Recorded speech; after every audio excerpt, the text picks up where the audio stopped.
The Los Angeles Rams back at home for only the second time this season, hosting the Green Bay Packers. This game is actually on CBS, despite being NFC versus NFC. We get Jim Nantz and Tony Romo on the call with Tracy Wolfson on the sideline.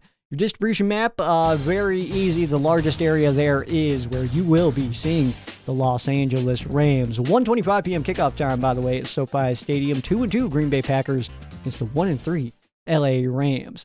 If you're going out to the game, such as myself, first of all, hit me up, dude. Let's hang out and clink our beers together and stuff. That sounds awesome.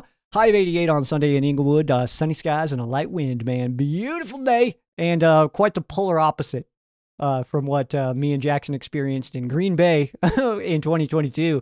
The highest temperature we saw during our entire trip was 12. So, yeah, a little bit opposite on this one. And you betters, +3 for the Rams. So we are underdogs again. Then we have plus 140, I believe, for the for the money line. I'll put a dash instead of I'm guessing a 0, and 47.5 for your over/under. Let's get into our pants picks. This is the first time we'll be seeing the royal jersey for the LA Rams this season, which gives us the option of Soul. We get Bone and Royal as far as our pants goes, man. And, yeah, me and Peo kind of in the lead right now. Rams House trying to catch up and doing his best to do that this time as he's going with the Bone pants as Peo and myself locking in the Royal. I can confirm I don't like wearing the same color jersey and pants. I think it looks kind of corny. I think it looks like a onesie. I'm not a big fan of it. Even the Bone. I love the Bone jersey and all that stuff. Not bone on bone. That's weird. No, don't love it. White is, I think, the only color you can get away with that. I think that looks okay. But also, white on bone, dude, I kind of want to see it. Just saying. Let's take a look at the history of this matchup. The Packers do lead the all-time series 50, 47, and 2. If you can do that math quickly in your head, that is correct. You are at 99, meaning this is the 100th all-time meeting between the Rams and the Packers. Going to be super sick. The Rams' last win came in October of 2018. That was a 29-27 win for the Rams. Packers have won the last 4 and 9 of the last 10. And before that 2018 win, the Rams' last win before that came in 2006, which was, of course, St. Louis days. Mark Bulger threw a cool 220, 2 touchdowns. I think that Favre also had 220. I'd have to look, but I believe that was the case, that they both had the same amount of numbers there. And then Steven Jackson, he put up, it was just under 100, 97 or 98 for that game. And that was also week 5, that St. Louis game. The first ever game between these two came on October 17th of 1937. That is a win for the Packers, 35-10. The second ever game between these two came on October 24th, 1937. So yes, exactly 1 week later. And that game was played in Green Bay at East High School, which is actually where, if you are watching the video version, this photo was taken. Me and Jackson got a sweet Uber driver, man, in Oni. He drove us over there to show us the original field there for the Green Bay Packers, or one of the original places that the Packers had played. And that was where the Rams and Packers played their second ever game. Cleveland Rams playing on that field. Super, super sick. We'll never forget that for sure. In their time, by the way, in St. Louis, the Rams went 4-8 against the Green Bay Packers. That was the Midwest rivalry, but since returning, just 1-4 against the Packers. What are we watching here? Both teams are coming off of a loss last week. The Packers' loss was a comeback that just ran out of time against a division rival. The Rams' loss was youth and depth, making some untimely mistakes against both of those teams' division rivals. So, Packers and Vikings last week were beating up on each other and mad at us for not handling our business. But both teams looking to just stay the course early in the season. Packers being at 2-2, Rams at 1-3. It's like obviously both teams want to put up a dub right now and kind of start to really get into mid-season form here. Rams didn't have a preseason. Most teams really don't have a true preseason anymore, which is why I think it goes away. We'll talk about that another time. But the Rams are now in that time where it's like, okay, now we've played some games with each other. Now we can kind of start to look at it. But I also was giving it through this week anyway, just because the bye week being in week 6 for sure. But this game could definitely come into the conversation when playoff races start shaping up later on in the year. I know it's early. We're only week 5. We aren't really talking about playoffs yet, but we could be looking at this game in week 16, 17, 18, looking back at this game being like, oh man, if the Rams lose that game, then we aren't in a wild card spot or something like that. Like that could absolutely be what we're looking at. But I would think that, overall, aside from it being like an NFC opponent, which obviously you want to win any game, but it being an NFC opponent who is likely going to be in the conversation with us in terms of playoff racing, all that, I don't think that that's the biggest thing, especially right now. It will be later. The size impact of this being an NFC opponent will grow over the course of the year. It's like kind of small right now, but in like week 15, it'll be big and it'll be a big deal. We just have to know that it's going to be a big deal, so we got to win it now. You know what I mean? And I just think that ultimately, man, that going into the bye week at 1-4 or at 2-3, those feel dramatically different. It feels like the rest of the approach for how the Rams would attack after the bye week would be different if you are 1-4 or 2-3. Those just kind of feel like two completely different worlds to me right now. So that's kind of what I'm looking at in terms of this game, in terms of the importance for the Rams this early in the season. But one of those means that one of those records means that you could be, taking a pretty good look into the mirror and hoping that your stars come back in time to have a run. Hoping that maybe you can kind of fall into a wild card spot and something cool can kind of happen there. The other means that you kind of like assess like, okay, how healthy can we get after the bye week? Like right after the bye week against the Raiders at home, how healthy can we be for this game? And then kind of try to guide that into the rest of the season. Because if you can win this game, get a little bit healthy, you get a Coop back next week, some guys start filtering back in, then beat the Raiders, you're sitting at 3-3 right there. New season, man. New season. But if we go 1-4 in this one after this game's over, there's a lot of, it's just a completely different vibe.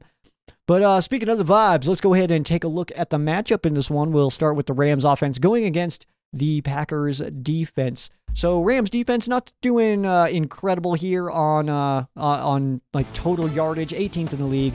22nd for the Green Bay Packers defense, a top 10 passing unit, as the Rams are 8th in the league. Throwing the ball, the Packers defense 24th, stopping the pass. 28th in the league, creeping up. I think we gain like 1 or 2 spots a week right now in the ground world, so we're doing okay there. Going against a good run defense, though, in the Packers, who are ranked 11th.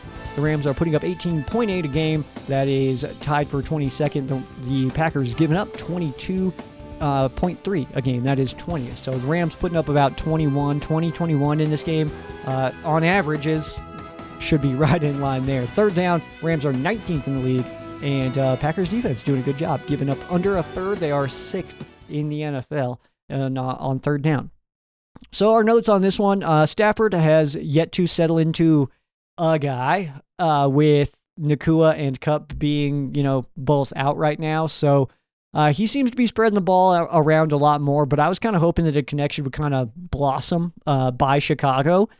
But maybe back at SoFi is when we'll start to see somebody kind of start to take off again. And I think that it's not as talked about as I think it should be, is the fact that the Rams are, this is only their second home game. I think that's a really tough ask of such a young team, a young and beat up team, is like, hey, also go on the road and be uncomfortable and in hotels the whole time. Like, I just think that's a lot to ask, man. So, but maybe being back home, somebody will kind of slip into that. Tutu did lead the Rams last week, 82 receiving yards last week. And what I kind of feel like would be like hey, now's a good time to break out kind of situation. We need somebody to do it, especially in that passing attack. We need somebody to kind of pop and shine. Figured it would be Whittington. He's not playing poorly by any means, but hasn't exploded, Robinson hasn't. Tutu had a good day last week, but didn't explode, And what I'm thinking here is like a Tavon versus the Colts kind of explosion. All right, that's kind of what I'm looking for here. I just want to know that he's capable. I think that's kind of where I'm at with Tutu, is like, I just want to know that he's able to do that. Like, because when Tavon would have a game for 23 yards, you'd be like, yeah, but he's capable of just absolutely taking over a game, because we knew that. We had seen it with our own eyes. And we haven't seen that yet from Tutu. Is there a game where we will see Tutu just unload on somebody and we say, like, okay, this is what he can do. We know he's got this in him at the very, very minimum. So that's kind of what I'm looking at there. A stealing game, as we'll call it, is like a game where we can now look at that game and say, like, well, we've seen it, so we know he can be this good.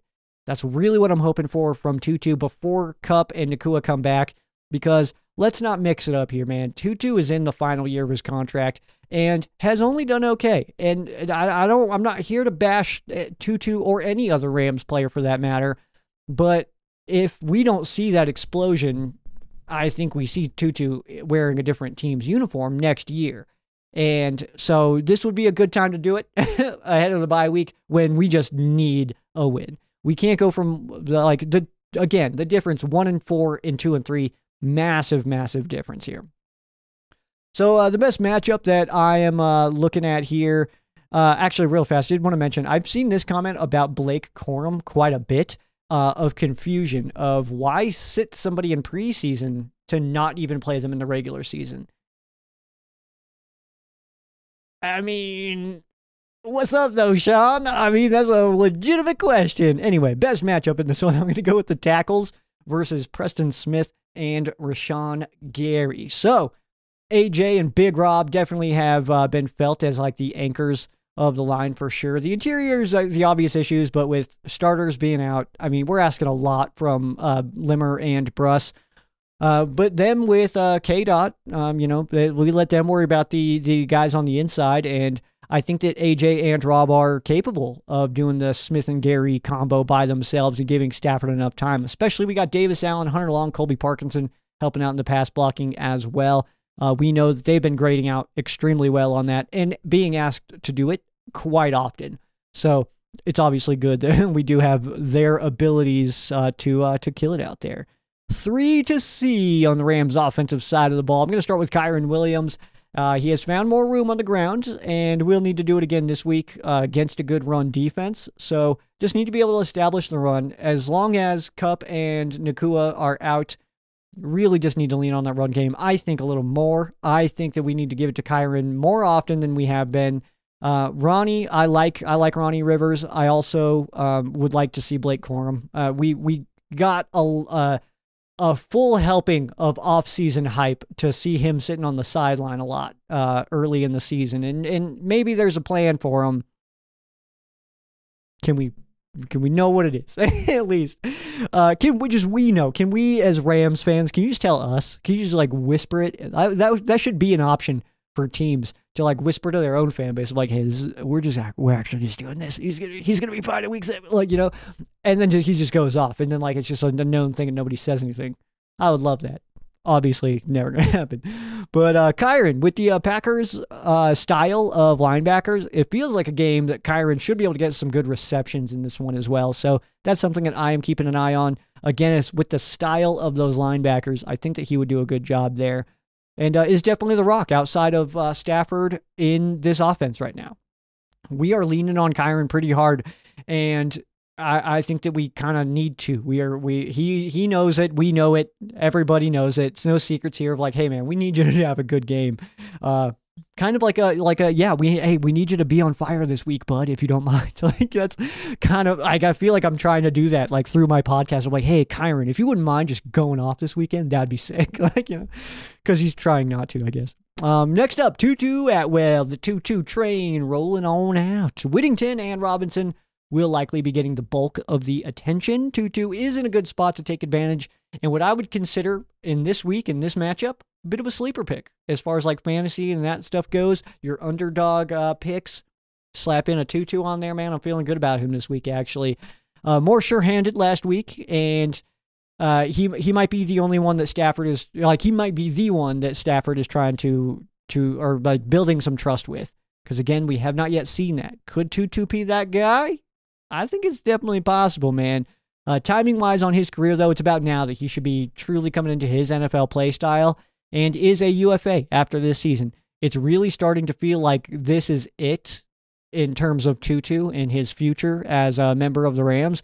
But I think he's got the ability. I think that he's got the ability to go off, but we just need to see it because we haven't yet. We've seen him have good plays, but we haven't seen him have one of those Tavon versus the Colts game where he just explodes on somebody, on some poor soul. And then, that team is just left wondering, like, how did we not see this one coming? Because no one saw Tavon coming at like that. Like, I mean, we all knew he was good. We've all seen the college tapes, all right? The ones that they're showing to fish now, and like they're pulling fish out of the sea to show them Tavon's highlights. We've seen them all, dude. So we know what he was capable of in a sense like that, but he didn't do it in the NFL. Tutu right now is in a spot. We got to see it. We got to see that potential turn into production with 17-10 being down right now. Got to have it. And next up here, we'll do Colby Parkinson. He's averaging almost 10 yards a catch, and I would say feels underutilized to me. Maybe he is the one getting that connection with Stafford. I'm going to just keep on picking guys out to get that. But I'd say he's looking more comfortable in the offense every single week, and it's about time to have a big game, dude. If we're going to have a free agent acquisition, kind of have a big pop, this is about the week that would happen. And overall, Rams offense versus the Packers defense, I do feel like the Rams do have the advantage in this matchup. Rams on offense, I feel pretty good about it. After last week, it feels like McVay might try to get a little bit more interesting, and I think that's pretty exciting. I think my only request here, I just want to shout it into the universe. Can we just get some more jet sweeps, dude? I would love to see a hefty dose of those to Tutu as we take on the Packers this week. I just feel like we'd be able to do a good job against the Packers. From what I've seen, which is fairly limited in Packers play, is the lateral runs and trying to find a gap. That's where they can get taken advantage of. So I'm kind of hoping to see that zone run scheme and jet sweeps and stuff pop off this week, dude. That's kind of what I'm hoping for. Let's flip over to the other side here. We got the Packers offense going against the Rams defense. Packers, third-ranked offense in the league, going against the 31st-ranked Rams defense. Passing the ball, that is 7th in the league for the Packers. That is between two quarterbacks. Rams defense 21st in the league. Running the ball, Packers doing an awesome job on the ground. They are 2nd in the NFL. The Rams, the opposite of an awesome job, last in the league in terms of yards given up. So that is a big matchup. 26 points a game for the Packers. That's tied for 6th. And the Rams giving up 28.8. That is 31st. So really like a 20 to 28 game. Your averages are telling you that's what it's going to be. And tied for 13th for the Packers on third down. Rams defense giving up a half of the third downs to the opponent. That is 30th in the league. Can't believe there's teams worse than that. We got to do a better job on third down and in a lot of areas on defense. All right. Jordan Love back for the Packers, by the way, and is 0-2 as a starter. I don't know what you're supposed to do with that information, but Malik Willis is 2-0. I don't think it means anything. I don't think that there's any depth to that. I don't think it's like, well, when Jordan Love's in, the Packers suck. I don't think that's the case. I just think it's just the way it's kind of fallen so far. But the Rams defense, let's just face it, not great right now, all right? The effort's there, but a lot of missed tackles. Missed tackles is definitely just an issue. Simply put, it is an issue. Likely a point of emphasis all week in practice, or at least I hope I hope it is. Secondary needs to get some swag, man. Just needs a spark. Just something's just not vibing out there, dude. It doesn't feel like anybody's like got that sweet energy back there right now. So we're missing that. Pass rushers got to get home. It was cool to see Fiske get his first one. I realize his name is Fisk, by the way. Fiske, it's like a nickname. Feel like somebody was going to mention that. But linebackers also got to stop just getting absolutely plowed through to open up run lanes. I like Christian Roseboom. I've been a fan of him for a while. Troy Reeder, we've all had our own opinions about Troy Reeder, and they are making plays here and there. But overall, man, the Rams' 32nd ranked run defense, I think, is majorly on these inside linebackers. So obviously we want to see some better play out of them. And, ultimately, I think that I get a lot of comments about like, see, what do you want me to do about it, dude? What do you want me to do about Roseboom and Reeder missing tackles getting blown back by offensive linemen, man? What would you like me to do? Okay, the only thing I can do here is either A, choose the option that every other, well, not every, I don't want to put everybody in that box here, that every other, I'm just going to say that for hyperbole here, that every other Rams YouTube and podcaster wants to do, which is just rip these dudes apart, or we can just hope that they do well, right? Is that okay? Am I allowed to do that? Is it okay if I hope that these guys do well, even though I know we should be better at that spot? I don't think that's too much to ask, is it? Is that not too much to ask? Either way. And also the Raheem thing, dude. I think I talked about that last week of like people being like, see, what about Raheem, dude? I didn't fire him. They took him from us, dude. We weren't like, get this guy out of here. They took him from us, man. Whatever. Getting all worked up now. I just want to see these guys do a good job. And it bums me out, man. It bums me out to support these guys and see them get smoked. But I just do my best, man. And I've still got their backs, man. I'm still going to support them. It's like one of those things where like if somebody like your wife says something terrible to somebody and you still defend her anyway, it's like that's kind of how I feel about Rose, Boom, and Reader. It's like they're still my guys. Like until they're not, they are. You know what I mean? So as long as they're here, I've got their backs for sure. Anyway, best matchup in this one. Rams secondary versus those Packers weapons. Taking a guess, I feel like the Packers are going to try to air it out against the Rams this week. It feels like that's something that they're going to try to do. Because mainly it feels like the Packers will think that we're just going to focus against stopping the run, which in fairness probably should, but it feels like the LaFleur-led offense in Green Bay is going to try to just air it out, dude, and go nuts for this one. Rams secondary, pulling off a turnover early could really help pull momentum in the Rams' favor real quick, because like we can talk about the Packers coming back on Minnesota last week all we want to, but you don't do that 2 weeks in a row. So if the Rams can jump out ahead, I feel pretty good about it. I would be very shocked if 2 weeks in a row the Packers come back from multiple scores down. If that were the case, if the Rams can jump out. But letting Love kind of take command of this game and in turn opening up the run game, that feels fatal. It feels like if Love goes off on the first drive, we're not going to know where to cover, if it's going to be pass or run, and it's going to be a potentially a rough day there. So your 3 to C on the Rams defensive side, I'm going to go with Jared Verse again. Second in the league in pass rush win rate, but also leads the league in missed tackles. Would like those to kind of converge a little bit. Less missed tackles. I'm okay with less missed tackles and a worse win percentage or a worse win rate.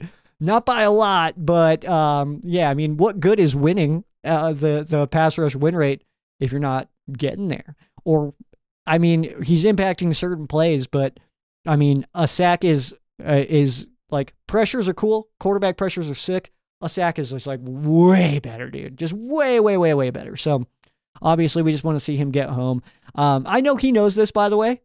I don't feel like I'm saying anything right here. Where I'm not going to say like Jared Verse needs to miss more tackles. And he's like, oh, tackled. I think that's not happening. He knows this. Okay. And I'm sure that's driving him nuts right now, that he is that guy that is just, he's plowing through blocks. No one can block him, but he can't get home to the ball carrier. So I would guess that he's probably pretty worried about that and wants to get that rolling. Kobe Turner up next. It was nice to see Fisk get a first sack last week. Kobe, though, clearly the guy that the offensive line focuses on. While eating up multiple blocks, he's also got the ability to stuff some runs if put in the opportunity to do so. We have seen it. But Kobe takeover, the Kobe takeover game is what I'm hoping to see here against an interior offensive line against Green Bay. I think this could be decent for us. All right. I think that Kobe could have a big day in this one, but stuffing some of those Jacobs runs and getting, just messing up that pocket for Jordan Love, I think is where Kobe's going to shine this time around. And my last on the 3 to C on the defensive side, we're going to give it to Ahkello Witherspoon. So Ahkello, it was nice to see him out there last week. Extremely limited, though. He didn't look bad, just looked limited. We didn't really get a good enough chance to see like how he's, feeling his groove or anything like that. But I would say, probably get a few more this time around. We'll see what happens with D. Will and his potential snaps. If D. Will is in, just imagine that I also checked his name on this list as well as those two as a combo. But there was a stretch last year where Ahkello was the best cornerback in the NFL. So I'd like to see that again. That'd be pretty sick, huh? But overall, Packers offense versus the Rams defense. Packers have the advantage here. Absolutely. Until the Rams defense can prove that they can kind of pull it together a little bit, good offenses are likely going to put up solid yards against the Rams until we can kind of put that together. It's not impossible, though, if the Rams score some turnovers early and snag some momentum. Take a look at, let's say, connections here. So we have former Rams who are currently on the Packers. We have long snapper Matt Orzech. Oh, yeah, Matt Orzech, long snapper news. Also, cornerback Robert Rochelle. Both of those guys, by the way, have rings as members of the Rams here in the 21 season. Matt LaFleur, former offensive coordinator of the Rams. Offensive assistant Sean Mannion. I think that we could also, that could have been his title when he was on the Rams roster, offensive assistant. He didn't really do much, huh? And then running back coach Ben Sermons. He was a running back coach for the St. Louis Rams, 2012 to 2015. Former Packers who were on the Rams. Aubrey Pleasant spent some time there in 22, and inside linebacker coach Greg Williams. No, not that one. Was the passing game coordinator for the Packers just last year. Some NFL connections for this one. So Sean McVay and Matt LaFleur, they both coached together in Washington. Jimmy G, Josh Jacobs played together in Vegas. Connor McDermott and Corey Ballantyne played for the New York Jets together. Jonah Jackson and Corey Ballantyne played in Detroit together.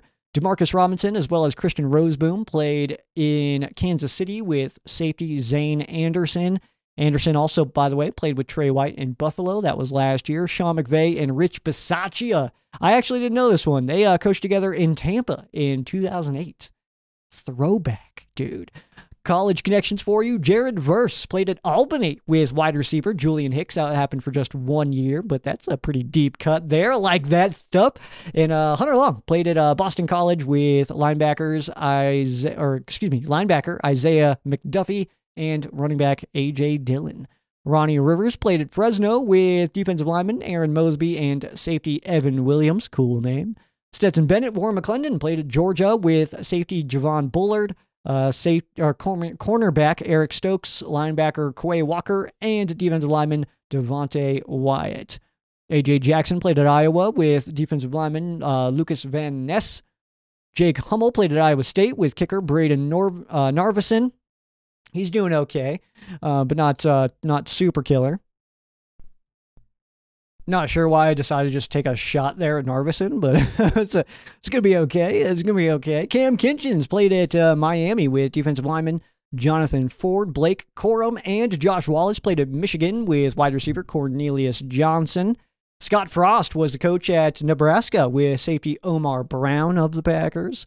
Jonah Jackson played at Rutgers with Bo Melton. And Bobby Brown played at A&M Gig'em Aggies with linebackers Edgerrin Cooper and Chris Russell.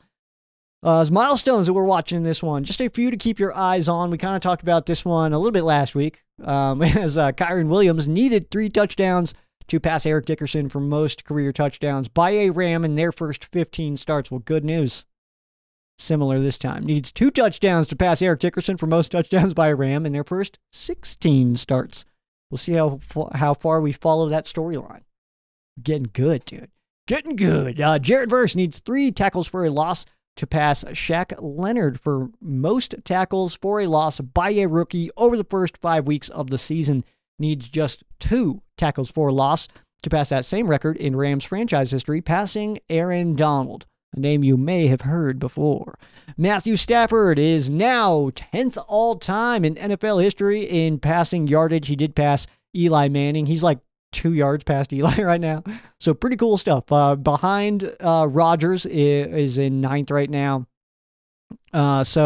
In Rodgers and Stafford, the only 2 active in the top 10. So they could creep up in there. Obviously, there's some numbers up there that are absurd. Like Stafford, these guys are at like 50 right now, about a little over the 50,000 range. And some of those guys, obviously, pretty high up. So probably won't see those anytime soon.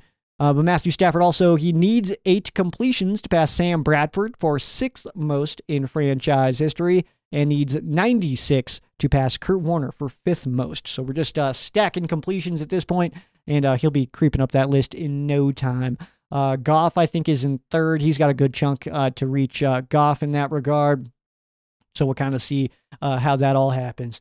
We got fan cases. That's headed your way next. But first, we had a conversation as Jackson at Packer Fan Graham got to hop in and give us a chat, give us a little bit of that Packers perspective heading into this game. I've known Jackson for many, many, many years. I trained him at my first job. It was his first job as well. We were bus boys. It was awesome. Good time. Started there when I was 16.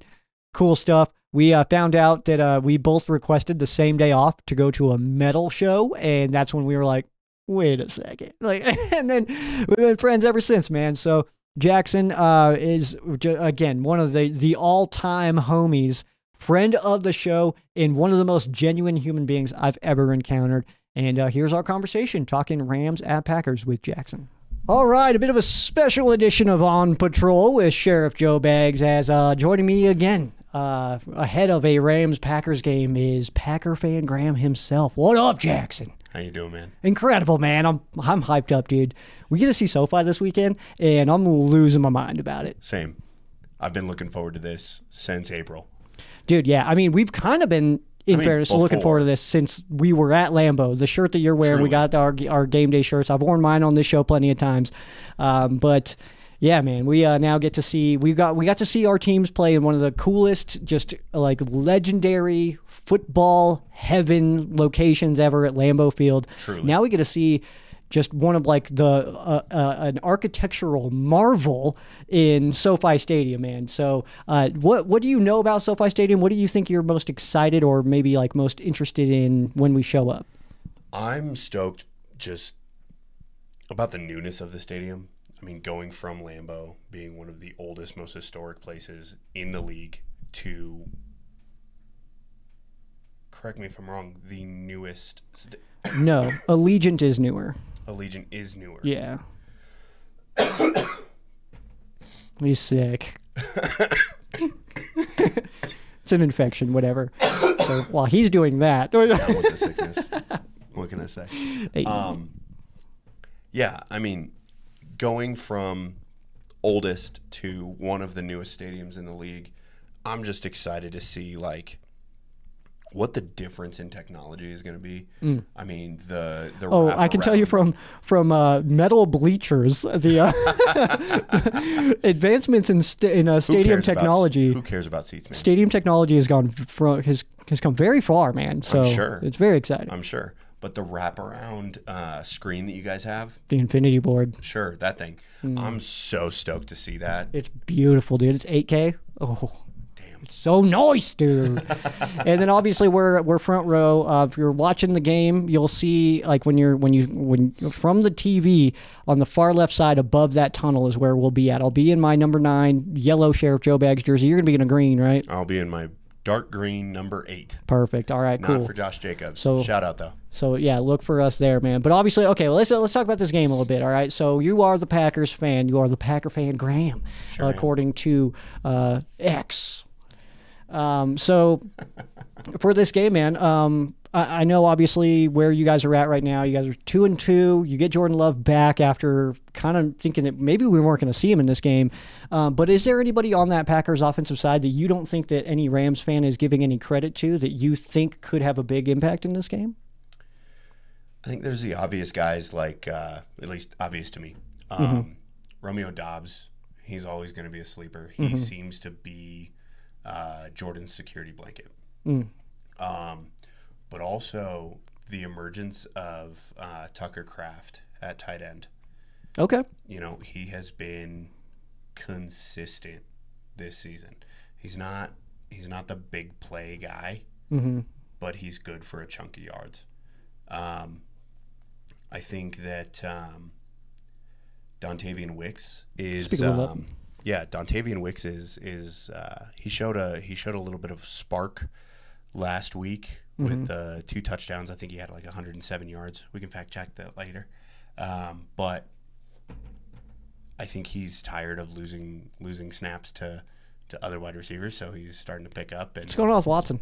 Watson has a high ankle sprain. He will not be playing this week. It sounds like he missed out on going to IR, which very thankful for that because we know that emotion. Oh, I'm of sure being you thankful somebody doesn't go on IR. We got Cup not on IR. It's like, thank goodness, man. Yeah. Like, we need anybody. Truly. Which I'm sad that he's not going to be playing. I'm sad a lot of guys aren't going to be playing. I'm just one for always having full team against full team. Yeah, it's just better that way. Yeah. You know, it's kind of, it doesn't, not necessarily discount it, but, because dubs are dubs. Yeah. But at the same time, like, it feels good to beat a full strength team. Absolutely. I mean, we kind of had that with our game against the 49ers. Yeah. First of all, I found that kind of poetic because I saw a bunch of trash talk from 49ers fans about our injuries, and it was like, you guys just beat up. And then all their dudes went out like immediately after that, which was very exciting stuff. But yeah, obviously going to this game, you guys are getting a little bit healthier quicker than we are getting healthier with Jordan Love coming back, stuff like that. But we kind of mentioned on offense, same question about like underrated person that maybe we're not thinking about. But I want to go to the defensive side because you guys are also dealing with injuries there. Yeah. Underrated. Yeah, take your time. Yeah. Isaiah McDuffie. Okay. He's been having some breakout plays. I'd say Xavier McKinney, but he's 4 for 4 on the season with interceptions, but exceptions, you know. Yeah. But you know, I think if Jair is gonna end up being healthy, you know, that's always a stunner. But Rashawn Gary could definitely step it up. I think he's had 1 sack in the last 7 games. Okay. I think against your guys' battered O-line, that's an opportunity interior. for him to... That's what I was going to ask you. It was like, is there any interior defensive line guys that you think could take advantage of Bo Limmer and Logan Bruss holding it down on the inside? Hercules. Lucas Van Ness. Oh, okay. Yeah. I was like, I don't know anybody named Hercules. That's cool, though. That's his nickname. Yeah. That's pretty sick, man.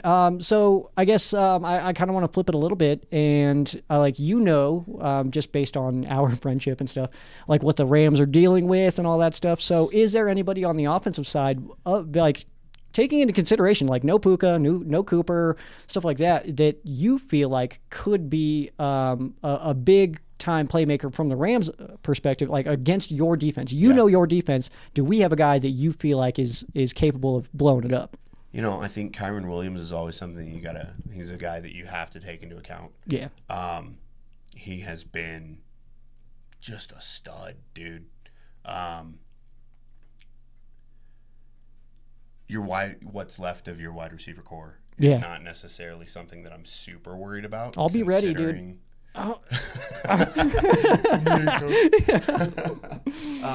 Yeah, I don't think that it's necessarily something that we have to worry about a whole lot, but of course we can't just throw it to the wind. Yeah, I think stopping the run is going to be huge.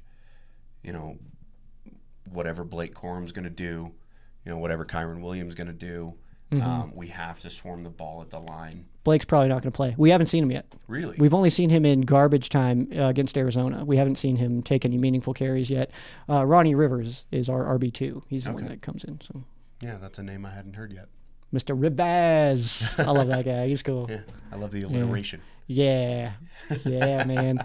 I know a lot of cool Ronnies. So, that's fair. Ronnie Radke, there's some alliteration there as well. Yeah. I mean, that's cool. Like, truly. There's a lot. But also, I mean, Stafford is not to be Never. Count it out. You can never count out Stafford. Yeah, but also you guys have known him pretty well. That's kind of a conversation we were having last week of like he knows the Bears know him. Like, yeah, kind of similar. I mean, obviously it's been a little bit now. It's been a minute. I think, man, I can't even think, was LaFleur even our head coach when Stafford left for LA? He came over in 21, so I think so. Who came over in 21? Stafford came, yeah. So, I mean, he maybe had a year or two. Well, when did you hire LaFleur? I want to say 17, 18. Oh, so yeah, he was there for a bit. Sure. I mean, that's a good chunk of time, I think. I don't know, man, but... Yeah. And, Stafford had kind of been starting to experiment with not having the go-to guy in Megatron, and he was starting to grow as a quarterback, and yeah. Well, we also didn't see him last time, which is unfortunate. So Stafford hasn't played the Packers in a while. Yeah. Himself, at least. So I think it would have been. Did we play in 21? The year that the Rams won the Super Bowl? Did we play that year? I don't remember all the years that we played. That was Try to forget them because you guys have kind of had our number. That was the year that Aaron Rodgers. Wow, Jordan's his brother. Wow, dude, that's pretty cool and shows where where you found football. That's cool, man. No, it's good to have you here, man. It's like you were the wave of pop fans before the Taylor Swift fans. That's just super cool and exciting. I don't know who Jordan Rodgers is. Jordan Rodgers is Aaron Rodgers' little brother, and he's popular because you know why. I actually don't. You're gonna make me say it. I don't. You don't have to. If you want to play cool and be like, you know what, I don't even remember either. That's fine. But I truly don't know. My wife has informed me that he was a contestant on The Bachelor. Okay, I thought it was a pop star. No, that makes way more sense. Yeah. All right. My wife will actually only refer to Aaron as Jordan Rodgers' brother. I kind of love that for you. It's. She also popped on the live stream on Tuesday night and said, "Go Rams," which I'm pleased with. It was weird. I think that's pretty cool for you. So anyway. That was the year that Aaron Rodgers, Jordan Rodgers' older brother, made Jalen Ramsey just absolutely. Oh, where he just that little stutter step or whatever. Yeah. I think that obviously I'm not trying to be like, but it's like, but also it's like, there's no way Ramsey thought that Rodgers was going to try to put a move on him. No. So he probably got surprised by it. The dude was 38. Yeah, he probably got surprised by it. He was probably like, oh, what the hell? Yeah. So that's good stuff, man. So in this game, again, obviously we know the Rams are beat up. The Packers are dealing with their own stuff. Do you expect this to be kind of a high flying game, or you expect defenses to show up big? Keep in mind, the Rams have the 31st ranked defense in the league right now. I think that LaFleur is probably going to scheme something up to exploit that. Mm-hmm. Our wide receiver core is chomping at the bit. Mm-hmm. There's not a guy out there that when his number is called, he's not ready for it. I can't actually say that. That's not true. We've had a lot of dropped passes. You're just saying stuff now then. They're so perfect, dude. I never said perfect. But they're still ready to play the game. They're ready to show up. They're ready to do what they can. I think that so long as Jordan Love does not channel his inner Brett Favre like he did against the Vikings. Didn't he show up wearing a Favre jersey? He showed up wearing a Favre jersey. And then throws a bunch of picks. Dude, that's so poetic. 4 touchdowns and 3 interceptions. That's the funniest thing I've ever heard in my life. It was kind of funny. I love that, dude. And first game back off of injury. That's true. It was kind of clear based on the way that the game was going that he kind of was just getting back into rhythm. Do you think first half? Do you think that his injury is bothering him at all? Did you see any? I didn't watch the game super closely. We played at the same time this last week. So do you think there was any movements or anything where you're like, oh, he's still favoring that a little bit? I didn't really see a whole lot of it, but I've only really watched the condensed replay. Oh, okay. Yeah, I was on the road during the game, and I had no service whatsoever for most of it. I like watching the regular broadcast rerun on my TV, and then the all 22s at the same time on my my iPad. I feel crazy for it, but it's pretty fun, dude. I don't know, because then you get to see it happen, and then you can be like, okay, hold on, I want to see that, and then it shows you obviously side and then back view. So I like doing that, but sure. I don't know, because I also don't watch enough Jordan Love to be like, oh yeah, he's hobbling a little bit. Weird flex, but all right. I'm not trying to flex. I'm just trying to show. I pay attention to the games. I watch as much as I possibly can, and I watch every Rams game more than once, except for Super Bowl 53. Only watch that live. Did not watch the replay. Will not. I don't care. I'm pretending it didn't happen. Okay. I can't say I blame you. Yeah. That was a rough one. What can you do? But what I will say is, it didn't seem like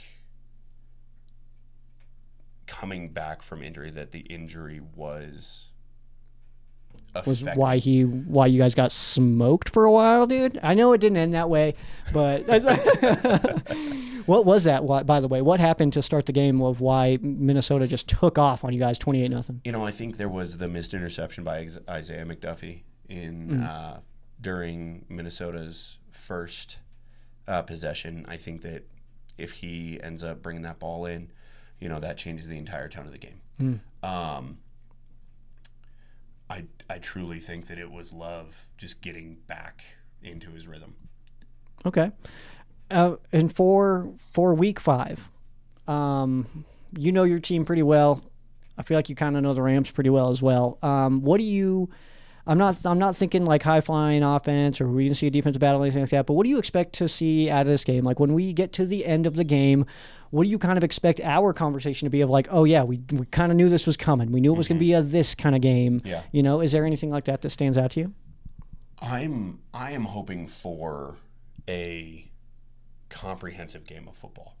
The Packers have shown through the 2 weeks that we had to rely on Malik Willis that we were able to play complementary football. Mm-hmm. We are capable of doing it. LaFleur is capable of putting together a game plan that hits all sides of the ball, and so I'm really hoping for that. I'm hoping that penalties just die because they're stupid, dude. Thing. Like, oh my God, I was getting so frustrated with these penalties this last week, man. Trey White has been kind of killing us on penalties. We have penalties and missed tackles on defense is why we are terrible right now. Because overall, the defense is fine. It's loaded full of playmakers, but penalties and missed tackles, dude. Yeah.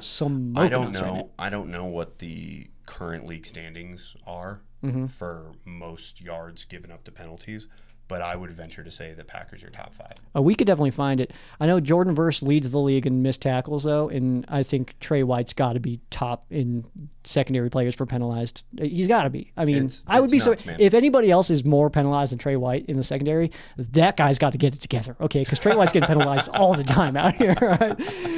Like, dude, get it together, man. Yeah, you suck if you're doing that, man. Like, that's crazy. Man. I don't necessarily think that this is going to be a massive blowout. I feel like it's going to be a little bit ugly. Yeah. I think that it's going to take it to the trenches. It's going to end up being, a nitty-gritty, punch-you-in-the-face kind of game. But I don't necessarily think that it's going to be this high-flying offense. Without Christian Watson to spread the field, we're going to be relying on Jaden Reed to do some of that. And, he can. And that's not what we've been using him for all year. We've been using him as kind of a hybrid, almost like a tight end. We've been using him to run the ball. We've been using him to catch the ball. We've been using him to do whatever we needed him to.